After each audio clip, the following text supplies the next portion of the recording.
A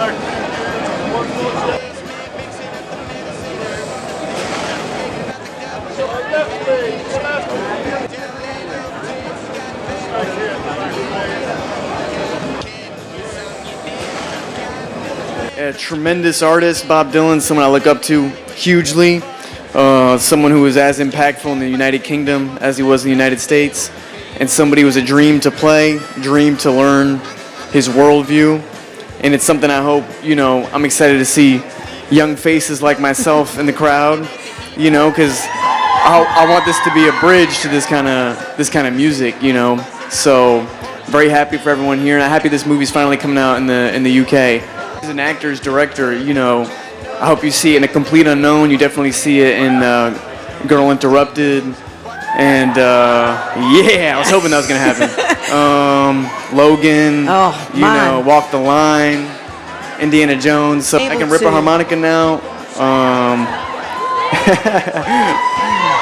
You are crying out for someone to turn up with a harmonica or a guitar. I'm ready for it. Go for it. Oh, the best. We had the most talented cast, and for those that haven't seen the movie yet, Elle Fanning and Monica and Edward, boy, they're incredible. We actually got an incredible cast. This isn't like movie PR bullshit. Like, we worked our asses off on this. This movie's well worth it. It's easy to talk about because Bob Dylan's easy to talk about, and the movie, I don't want to be overconfident, but we really did our job. I mean, she's so open in so many of her memoirs and documentaries. Like, she wasn't withholding information about herself, and so I felt like I had a lot to work with already, but there was just that final piece that I felt like I just needed to speak with her, and I felt like it was a very Joan thing to do, to reach out and, be bold enough to try. And she was just so generous to give me her time, and I'm forever grateful to her for that. Yes, and very intimidating, and I was excited to speak to her, and also just wanted to pay all due respect. It was crazy. Of what I sang? Oh man. I love her rendition of House of the Rising Sun, and I love Farewell Angelina. The lyrics of that song are just devastating. Don't Think Twice. It's a whole movie about him writing because he's a brilliant lyricist. So it's hard to choose. I love this time. I love the music of this time. I was very immersed in it. I moved to Greenwich Village. I used to go to a restaurant that's in Pete Seeger's old house. When I was 21, 22, I used to go there after I'd see Downtown Theater. And the characters in this film are all people that were very mythological to me. Banjo is hard. There's no two ways about it. I played guitar a long time, so that helped, but the banjo frustrated me, and it frustrates everybody. You talk to people. Pete Seeger was a virtuoso. He was like I was thinking about calling Steve Martin and asking if he would just stick his hands under my armpits and do it for me, because he's the only actor I know who really plays it well. It feels excellent. The Joker and the Thief in this song. Yeah. Albert is supposedly the thief. How are you, Bob? So I think that's really cool. I'm so excited to be here. Look at Ed Norton. Albert Grossman. Albert Grossman is Bob Dylan's wild manager. You can actually see him in some of the documentaries, and he's got this incredible hair. I don't know if you've ever seen pictures of him, but a man with that kind of hair, he's got to have enormous testicles, you know what I'm saying? It was so fun to play Albert. I basically, my job was easy. Albert was in the midst of all of this talent. And so I just walked on set, there's Ed and there's Timmy and Jim directing. It's like I wasn't really acting. I was just being me, in awe of this talent, and so I just put that into Albert, and I think you can see that awe in my face in the film, Well, I do some TV and radio in New York, and I do a national TV show.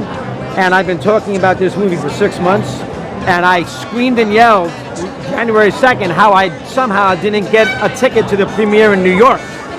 So Tim saw it. He's a big sports fan. He saw it, put it on his Instagram, and the next day, last week, did you know he called Searchlight and gave me 2 tickets to choose London, Paris, or Rome. So I brought my daughter, and I decided to come to London for a couple days. That's how I got here. The great thing about Bob Dylan is that he refused to be defined by one thing or put in a box. And it was a wonderful opportunity to help be part of this character development and this individual man with his own style that is reflected in the way he dresses in his music. You tramped all the way from Minnesota. Why is that? I wanted to catch a spark. If you're traveling in the North Country Fair. I just say no one wants to hear what a kid wrote last month. Well, I like your songs. Where the winds hit heavy on the borderline. Who wrote this? He did. Remember me. How about that Joan Baez, folks? But she's pretty. Sings pretty. Maybe a little too pretty. Your songs are like an oil painting at the dentist's office. You're kind of an asshole, Bob. If you go with snowflake storm, when the river's freezing, summer ends. For anyone who's gonna hold your attention on a stage, you have to kind of be a freak.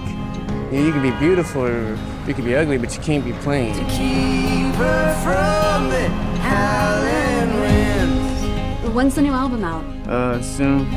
200 people in that room, and each one wants me to be somebody else. They should just let me be. Let you be what?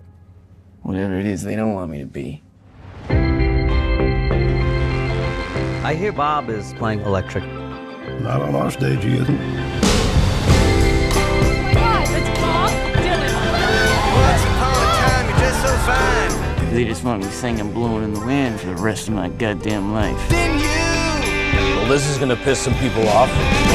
people come. You came here with nothing but a guitar. You never talk about your family, your past. People make up their past, Sylvie. They remember what they want. They forget the rest. I want to know which side he's on. I'm not sure they want to hear what I want to play, Johnny. I want to hear it. How does it feel? Turn it down! Play loud. Make some noise, BD. To have you on your own, like a complete unknown, like a rolling stone. A man with that kind of hair, he's got to have enormous testicles. You know what I'm saying?